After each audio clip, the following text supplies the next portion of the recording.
তার লাল পাসপোর্ট বাতিল করা হয়নি, এটা তো সরকার জানে। এখন তো মানুষ ধীরে ধীরে নানা ধরনের সন্দেহ করেছে, আর সবথেকে বড় সন্দেহ করলো হচ্ছে যে সাবেক রাষ্ট্রপতি যিনি খুনের আসামি তিনি দেশ ছেড়ে চলে গেলেন।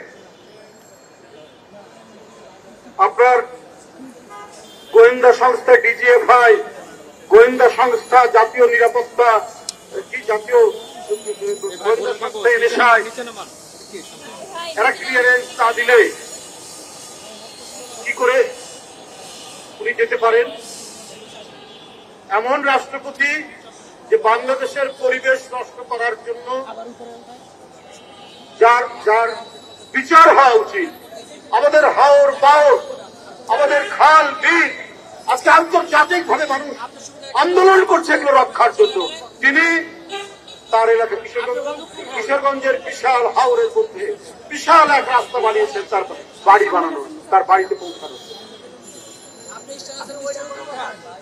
এই হচ্ছে সাবেক রাষ্ট্রপতি, কারণ উনি ফ্যাসিবাদের প্রতিনিধি, উনি রাষ্ট্রপতি, কিন্তু উনি তো শেখ হাসিনার কথাই চলতেন। অতএব শেখ হাসিনার যা মাইন্ডসেট, যা মানসিকতা, উনারও তাই মানসিকতা, দুইজনের মধ্যে তো পার্থক্য হবে না। তাহলে সেই ব্যক্তি চলে গেলেন, তার তো লাল পাসপোর্ট আছে, এটা কি সরকার জানতো না? তার লাল পাসপোর্ট বাতিল করা হয়নি, এটা তো সরকার জানে। এটা কি এনএসআই ডিজিএফআই জানে না? তাহলে কি করে যেতে পারলো? আমরা শুনেছি একটা খুব শক্তিশালী উপদেষ্টা রয়েছেন এর মধ্যে, কিন্তু যিনি মানে সমস্ত স্বরাষ্ট্র ব্যবস্থাটা তিনি দেখেন, তার নাম খোদাবক্স সাহেব, খুব নাকি পাওয়ারফুল। আবার এও শুনি তিনি নাকি বিএনপি কে খুব একটা পছন্দ করেন না, নিজের মতো করে সব গুছিয়ে রাখার চেষ্টা করেন। তাহলে এত শক্তিশালী উপদেষ্টা থাকার পরে আজকে এই ধরনের পরিস্থিতি কেন হচ্ছে? আজকে সাতক্ষীরা, কুড়িগ্রাম, খাগড়াছড়ি, মৌলভীবাজার এই সমস্ত সীমান্ত দিয়ে ভারত লোক ঢুকাচ্ছে বাংলাদেশে, পুশিং করছে। সরকার তো একটা কথা বলেনি, কোথায় খোদাবাজ, কোথায় সরকারের স্বরাষ্ট্র দপ্তর, কোথায় সরকার এই ব্যাপারে কোনো পদক্ষেপ নিচ্ছেন না? এটা তো বিরাট এক অন্যায়।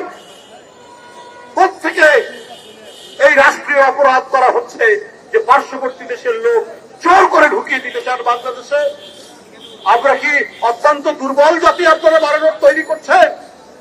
আর আপনারা নিশ্চুপ, আপনারা টু শব্দ করছেন না, এর কারণ কি? তাহলে তো শেখ হাসিনা যেমন করেছেন আপনারাও তাই করছেন।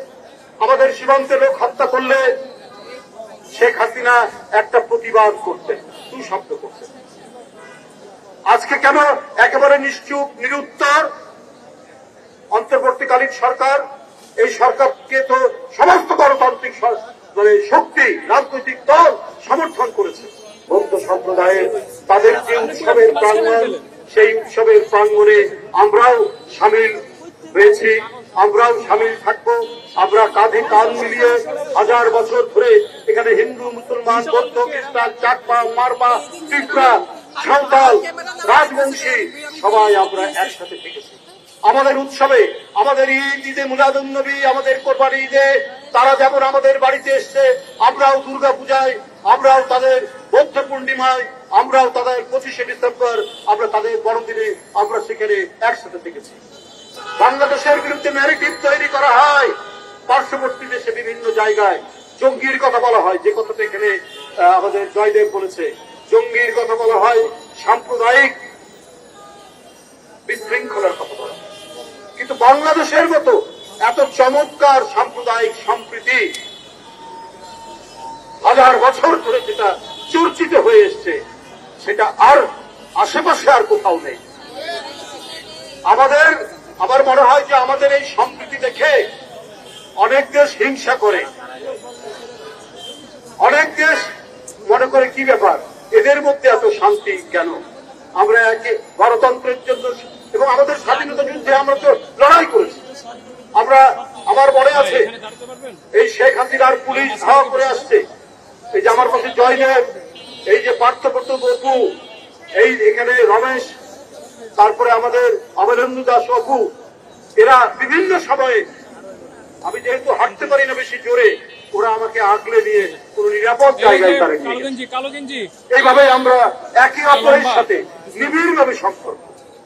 বাংলাদেশের বিরুদ্ধে সাম্প্রদায়িক অশান্তির যারা ন্যারেটিভ তৈরি করে তারা বাংলাদেশের বন্ধু কখনোই হতে পারে না।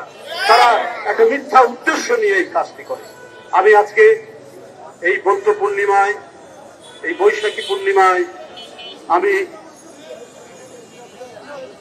যে র্যালিটি এখন অনুষ্ঠিত হবে, আমি প্রথমে আন্তরিক শুভেচ্ছা জানাচ্ছি, তাদের সমৃদ্ধি এবং সুখ অব্যাহত থাকুক এই কামনা করছি।